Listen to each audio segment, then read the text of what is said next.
கதையின் 2 அத்தியாயங்கள் இருக்கு. ஆமா. ஹான்சென்னு ஒரு கதாபாத்திரம், எல்லாரும் கேலி பண்ற ஒரு ஆள், ஒரே நாள்ல ஒரு சக்தி வாய்ந்த வீரனா எப்படி மாறுறாங்கிறத இந்த ஆதாரங்கள் சொல்லுது. ம். ஆனா நாம இன்னைக்கு பார்க்க போறது அவன் என்ன செஞ்சாங்கிறத மட்டும் இல்ல. உண்மையான மர்மமே என்னன்னா, இவ்வளவு திறமைய அவன் இத்தனை காலமா மறைச்சு வச்சிருந்தான். கரெக்ட். பலவீனமா தெரியறதுல அவனுக்கு என்ன லாபம் இருந்துச்சு? இந்த நிகழ்வுகளுக்குள்ள மறைஞ்சிருக்கிற குறிப்புகளை வச்சு இந்த மர்மத்தை தான் நாம ஆராய போறோம். சரியா சொன்னீங்க. இது வெறும் ஒரு மாற்றத்தோட கதை இல்ல. இது ஒரு திட்டமிட்ட வெளிப்பாட்டோட கதை. ஓ, அவன் தன்னோட சக்தியை எப்போ, எப்படி, யாருக்கு முன்னாடி வெளிப்படுத்தணுங்கிறத ரொம்ப துல்லியமா தேர்ந்தெடுக்கிறான். ஒரு தனிப்பட்ட, ஒரு கட்டுப்படுத்தப்பட்ட சூழல்ல தொடங்குற இந்த வெளிப்பாடு. ஆமா. அப்புறம் எப்படி ஒரு பொது அரங்குல வெடிக்குதுங்கிறத பார்க்கிறது ரொம்ப சுவாரஸ்யமா இருக்கும். சரி, அப்போ முதல் ஆதாரத்துக்குள்ள போலாமா? நாம கதைக்குள்ள நுழையும் போதே ஒரு மாதிரி டென்ஷனா இருக்கு. ம். ஹான்சென், யுவான் மற்றும் கிங்னு 2 வாடிக்கையாளர்களால ஒரு பாதுகாப்பு வேலைக்கு அமர்த்தப்படுறான். ஆனா அவன் அந்த வேலைய ஏத்துக்கிட்டதால ஏற்கனவே அந்த வேலையில இருந்த லியூ ஃபெங், ஆமா, அவனோட ஆட்கள் எல்லாரும் கோவமா வெளியேற்றப்படுறாங்க. அந்த சூழலே ஒரு மாதிரி இறுக்கமா இருக்கு. ஆமா, அதுல போகும்போது லியூ ஃபெங் ஒரு எச்சரிக்கை விடுவோம் பாருங்க, அது ரொம்ப முக்கியம். நம்ப முடியாத ஒருத்தனை நம்புறீங்க, ஜாக்கிரதைன்னு சொல்றான். ஆமா, இது ஹான்சன் மேல ஏற்கனவே இருந்த ஒரு பொதுவான கருத்தை நமக்கு காட்டுது. இங்க இருக்கிற அதிகார சுமன்பாட்டையும் நம்ம கவனிக்கணும். அது என்ன? இப்போ யுவான் மாதிரி ஆளுங்களுக்கு பணம் இருக்கு, ஆனா பாதுகாப்புக்கு ஆள் தேவை. லியூ ஃபெங் மாதிரி ஆளுங்களுக்கு உடல் வலிமை இருக்கு, ஆனா அவங்க பணத்துக்காக வேலை செய்றாங்க. இது ரெண்டுக்கும் நடுவுல ஹான்சன் ஒரு புதிரா வர்றான். அந்த புதிர யுவான் உடனே உடைக்கிறான். மத்தவங்க எல்லாரும் ஹான்சென்ன சந்தேகமா பார்க்கும்போது யுவான் அவனோட வலிமையை பத்தி பேச ஆரம்பிக்கிறான். ம். ஹான்சன் பயன்படுத்துற டூம்ஸ்டே அப்படிங்கிற வில்ல பயன்படுத்த ஒருத்தருக்கு குறைஞ்சது 7.0 வலிமை மதிப்பீடு இருக்கணும்னு சொல்றான். இது மத்த வாடிக்கையாளர்களுக்கு ஒரு பெரிய ஷாக்.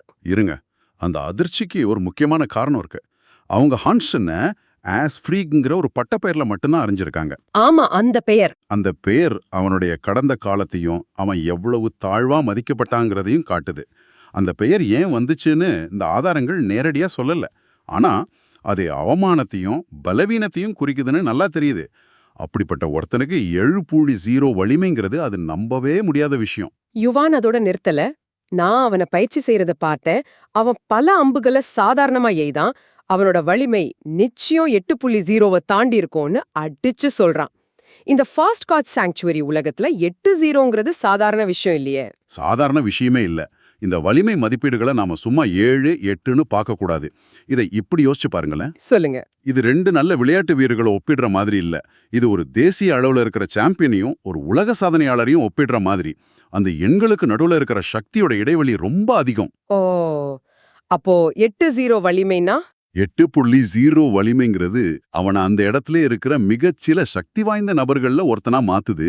இதுதான் அவனோட பட்டப்பெயருக்கும் அவனோட உண்மை நிலைக்கும் இருக்கிற மிகப்பெரிய முரண்பாடு. வெறும் வார்த்தைகளை மட்டும் யாரும் நம்ப தயாரா இல்ல. அதனால ஒரு வாடிக்கையாளர் அந்த வில்ல வாங்கி வளைக்க முயற்சி பண்றாரு. ஆமா. அவரால அந்த வில்லோட நாண 1 இன்ச் கூட நகர்த்த முடியல. இது ஒரு மாதிரி காமெடியான காட்சியா இருக்கு. ஒருத்தர் பின்னாடி ஒருத்தரா முயற்சி பண்ணி தோத்து போறாங்க. ஆதாரம் சொல்லுது அவங்களோட வலிமை அதிகபட்சம் 3.5 தான்னு. ஆமா, அவன் அவங்கள விட 2 மடங்குக்கு மேல வலிமையானவன். இந்த காட்சி தான் ஹான்சனோட வலிமைக்கு உறுதியான சான்றா அமையுது. இது வெறும் நம்பர்ஸ் இல்ல, கண்ணால பார்க்க முடியிற சக்தி. ஒரு நிமிஷம் முன்னாடி வரைக்கும் அவனை ஏளனமா பார்த்தவங்க. ம், இந்த சம்பவத்துக்கு அப்புறம் அவனை சென்னுன்னு மரியாதையா கூப்பிட ஆரம்பிக்கிறாங்க. அந்த மோசமான பட்டப்பேர் மறைஞ்சு அவனோட உண்மையான பேர் வெளிவருது. இந்த உலகத்துல வலிமை மட்டும்தான் மரியாதையை பெற்று தருங்கிறது இது தெளிவா காட்டுது. ஆனா கதை அங்க முடியல. கிங்னு ஒரு பெண், வலிமை இருந்தா மட்டும் போதாது, உண்மையான திறமைய காட்டுன்னு கேக்குறாங்க. ஆமா, இதுதான் கதையை அடுத்த கட்டத்துக்கு கொண்டு போகுது. ஹா, சென் அவங்கள ஒரு குன்று மேல ஏத்தி சுமார் 400 கஜ் தூரத்துல இருக்கிற ஒரு காட்டுக்குள்ள குறி வைக்கிறான். அது கிட்டத்தட்ட 4 கால்பந்து மைதானங்களோட நீளம். அந்த வர்ணனையை கவனிச்சிங்களா? அவன் வில்ல வளைக்கும் போது அவனோட கைகள்ல நரம்புகள் புடைக்குதுன்னு ஆதாரம் சொல்லுது.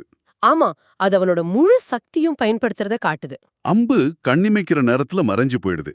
ஆனா எந்த சத்தமும் கேட்கல. எல்லோரும் அவன் குறி தவறிட்டான்னு தான் நினைக்கிறாங்க.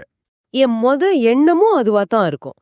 அவ்ளோ தூரத்துல சத்தமே இல்லாம ஒரு அம்பு மறைஞ்சிடுச்சுன்னா அது எங்கேயோ மரத்துல பட்டிருக்கணும் தான் நான் நினைப்பேன். அந்த நேரத்துல அவனை நம்புறதுக்கு அவங்களுக்கு ஏதாவது காரணம் இருந்ததா? நிச்சயமா இல்ல. அதுதான் இந்த செயலோட உச்சபட்ச புத்திசாலித்தனம். அவன் தன்னோட திறமைய நிரூபிக்க அவங்கள அந்த 400 கஜ தூரத்தையும் நடக்க வைக்கிறான். அவங்களோட சந்தேகத்தோடவேவா? ஆமா, அவங்களோட சந்தேகத்தோடவே அவங்கள பயணிக்க வச்சு கடைசியில உண்மையை காட்டுறான். இது வெறும் வில்வித்தையை காட்டுறது மட்டும் இல்ல, இது நம்பிக்கையை கத்துக் கொடுக்கிற ஒரு பாடம்.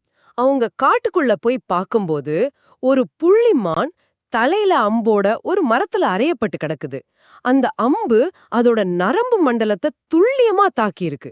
அதனால அந்த விலங்கு சத்தம் போட கூட அவகாசம் இல்லாம செத்துருக்கு. இது நம்பவே முடியாத துல்லியம், ஒரு திறமை. ஆமா, இந்த ஒரு செயலுக்கு அப்புறம் எல்லா சந்தேகங்களும் போயிடுது. அவங்க அவனை முழுமையா நம்ப ஆரம்பிக்கிறாங்க. முதல்ல சந்தேகிக்கப்பட்டவன் இப்போ அவங்களோட ஒரே நம்பிக்கையா மாறுறான். ஆக ஒரு தனிப்பட்ட கட்டுப்படுத்தப்பட்ட சூழல்ல பணம் கொடுத்த ஒரு சில வாடிக்கையாளர்களுக்கு முன்னாடி அவன் தன்னை ஒரு ஹீரோவா நிரூபிச்சிட்டான். அவனுக்கு மரியாதையும் கிடைச்சிருச்சு, பணமும் கிடைச்சிடுச்சு. ஆனா இது ஒரு பாதுகாப்பான இடம். கரெக்ட். இந்த இடத்தை தாண்டி அவனை இன்னும் ஆஸ் ஃப்ரீக் நினைக்கிற பொது உலகத்துக்குள்ள அவன் திரும்பும்போது என்ன நடக்குது? மிக சரியான கேள்வி.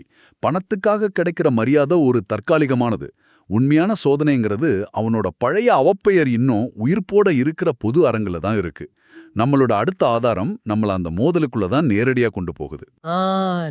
சின் தனியா ஸ்டீல் ஆர்மர் ஷெல்டர்ங்கிற புகலிடத்துக்கு திரும்புறான். அங்க அவனை எதிர்பார்த்து காத்துட்டு இருந்த லியூஃபெங், அவனோட ஆட்கள் அவனை வழிமறிக்கிறாங்க. அவங்க கூட ஹான்சனோட உறவினன் ஹான்ஹாவும் இருக்கான். ஆமா, சுத்தி இருந்த கூட்டத்தோட மனநிலையே ஆதாரம் தெளிவா சொல்லுது. ஹான்சன் கொடுமைப்படுத்தப்படுறத பார்த்து அவங்க பழகிட்டாங்க. அது அவங்களுக்கு ஒரு சாதாரண நிகழ்வு. ஹான்ஹாவோட மனப்போராட்டத்தை இங்க நாம கவனிக்கணும். ஒரு பக்கம் குடும்ப பாசம், மறுபக்கம் சமூகத்துல தன்னோட இடம். ஹான்சனுக்கு உதவி செஞ்சா தானும் அந்த ஆஸ் ஃப்ரீ பட்டத்தோட சேர்த்து பார்க்கப்படுவோன்னு அவன் பயப்படுறான். அப்போ ஹான்சனோட சமூக நிலை அவ்வளவு மோசமாவா இருந்துச்சா? ஆமா, அவன் ஒரு தனியாள். ஆனா இந்த முறை ஏற்கனவே எழுதப்பட்ட அந்த நாடகம் மாறுது. லியூஃபெங் குத்த வர்றான். ஹான்சன் ரொம்ப சுலபமா அதை தவிர்த்து அவனை தன்னோட காலால இடறி கீழே தள்ளுறான். இதுவே கூட்டத்துக்கு முதல் அதிர்ச்சி. யாரும் இதை எதிர்பார்க்கல. கோபத்துல லியூஃபெங் தன்னோட ஆல்பா அலாய் வாளை எடுத்து ஹான்சனை வெட்ட வர்றான். அடுத்த நொடி நடக்கிறது தான் நம்ப முடியாதது. லியூஃபெங்கோட வாள் ஹான்சனோட கையில இருக்கு. லியூஃபெங்கோட கை முறுக்கப்பட்டு வலியால அலறான். அதோட ஹான்சன் நிறுத்தல, அவன் கைய உடைக்கிறான். ஒரு நிமிஷம் நிப்போம். ஒரு எலும்ப உடைக்கிறதுங்கிறது வெறும் சண்டையோட ஒரு பகுதி இல்ல, அது ஒரு பகிரங்க அறிவிப்பு. பழைய ஹான்சன் செத்துட்டான், புதுசா இருக்கிறவன் கிட்ட மோதுனா இதுதான் விளைவுன்னு எல்லாருக்கும் சொல்ற மாதிரி அது. அது மட்டும் இல்ல, லியூஃபெங்கோட நண்பர்கள் தாக்க வரும்போது அவன் லியூஃபெங்கோட வாளை பயன்படுத்தியே அவங்களோட ஆயுதங்களை வெட்டி தள்ளுறான். அந்த வாள் ரொம்ப மதிப்பு மிக்கது. அதோட மதிப்பு 1 அல்லது 2 மில்லியன் இருக்கும்னு ஆதாரம் சொல்லுது. ஆமா, அவன் அவங்கள தற்காத்துக்கிறது மட்டும் இல்லாம எதிரியோட மதிப்புமிக்க சொத்தையும் அவனோட அடையாளத்தையும் கைப்பற்றான். இது ஒரு முழுமையான ஆதிக்கம். இதுதான் கதையோட மிகப்பெரிய திருப்புமுனை. இதுவரைக்கும் நாம பார்த்தது ஒரு தனிப்பட்ட நிரூபணம். ஆனா இது ஒரு பொதுவெளி அறிவிப்பு. இது நம்மள திரும்பவும் அந்த ஆரம்ப கேள்விக்கு கொண்டு வருது. என்ன கேள்வி? அவன்கிட்ட இவ்ளோ சக்தி முதல்லே இருந்திருக்கு, அப்புறம் ஏன் இத்தனை காலம் இந்த அவமானங்கள அவன் சகிச்சுக்கிட்டு இருந்தான்? இது திடீர்னு வந்த சக்தி இல்ல, இது திட்டமிட்டு வெளிப்படுத்தப்பட்ட சக்தி. அப்படியானா ஏன் இப்போ? அந்த கேள்விக்கான விடைய தேடுறதுக்கு முன்னாடி கதையில ஒரு பெரிய சக்தி நுழையுது. சன் ஆஃப் ஹெவன்ங்கிற ஒரு சக்தி வாய்ந்த தலைவனோட அடியாள் லுவோ தியானியாங் அங்க வர்றான். அவனோட வலிமை மதிப்பீடு 9.6ன்னு ஆதாரம் சொல்லுது. ஆமா, நம்ம முன்னாடியே பேசின மாதிரி ஹான்சனோட மதிப்பிடப்பட்ட 8.0வை விட இது ரொம்ப ரொம்ப அதிகம். ஆமா, அந்த 8.0க்கும் 9.6க்கும் நடுவுல இருக்கிற வித்தியாசம் ஒரு தேசிய சாம்பியனுக்கும் உலக சாதனையாளருக்கும் நடுவுல இருக்கிற மாதிரின்னு சொன்னோம். அதனால லுவோ தியானியாங் தாக்கும்போது ஹான்சன் தோத்துருவான்னு தான் எல்லாரும் எதிர்பார்த்திருப்பாங்க. ஆனா ஹான்சன் அந்த தாக்குதல தன்னோட புதுவாளால தடுக்கிறான். 2 பேருக்கும் நடுவுல ஒரு அதிர்வு ஏற்படுது. அப்போ லுவோ தியானியாங் ஆச்சரியத்தோட கத்துறான், உனக்கு எப்படி இவ்ளோ வலிமை வந்துச்சு? இதுதான் உச்சக்கட்ட தருணம். ஆமா, ஹான்சனோட வலிமை உண்மையிலேயே 8.0வை தாண்டிடுச்சுங்கிறத புகலிடத்தோட மிக சக்தி வாய்ந்த நபர்கள்ல ஒருத்தனை ஊர்ஜிதப்படுத்துறான். அதுவும் எல்லார் முன்னாடியும். இதுதான் இறுதியான அங்கீகாரம். ஒரு வாடிக்கையாளர் சொன்னது இப்போ ஒரு சக்தி வாய்ந்த எதிரியால உறுதி செய்யப்படுது. ஹான்சனோட பழைய அடையாளம் முழுசா அழிக்கப்பட்டு அவனோட புதிய சக்தி வாய்ந்த அடையாளம் பகிரங்கமா நிறுவப்படுது. ஒரு காலத்துல எல்லாராலும் ஏளனம் செய்யப்பட்டவன் இப்போ புகலிடத்தோட சக்தி வாய்ந்த நபர்கள்ல ஒருத்தரோட சரிக்கு சமமா நிக்கிறான். கதை இந்த உச்சக்கட்டத்தோட முடியுது. ஆமா. இன்னைக்கு நாம பார்த்த இந்த ஆதாரங்கள் ஒரு தனிப்பட்ட நிரூபணத்துல தொடங்கி ஒரு பொது மோதல்ல முடிகிற ஒரு வியத்தக பயணத்தை காட்டுது. ஆஸ் ஃப்ரீக் அப்படிங்கிற பட்டப்பேர்ல இருந்து புகலிடத்தோட சக்தி வாய்ந்த வீரர்கள்ல ஒருத்தனா ஹான்சன் மாறினதை நாம பார்த்தோம். அவன் என்ன செஞ்சான், எப்படி செஞ்சாங்கிறத இந்த ஆதாரங்கள் நமக்கு தெளிவா காட்டிடுச்சு. ஆனா நாம ஆரம்பிச்ச அந்த மர்மம், அவன் ஏன் இத்தனை காலம் தன்னோட திறமைகளை மறைச்சு வச்சிருந்தான்? அதுக்கு முழுமையான விடை கிடைக்கல. ஆமா, அதுக்கு முழுமையான விடை கிடைக்கல. இதுதான் உங்களை யோசிக்க வைக்க வேண்டிய ஒரு விஷயம். சில நேரங்கள்ல நம்மள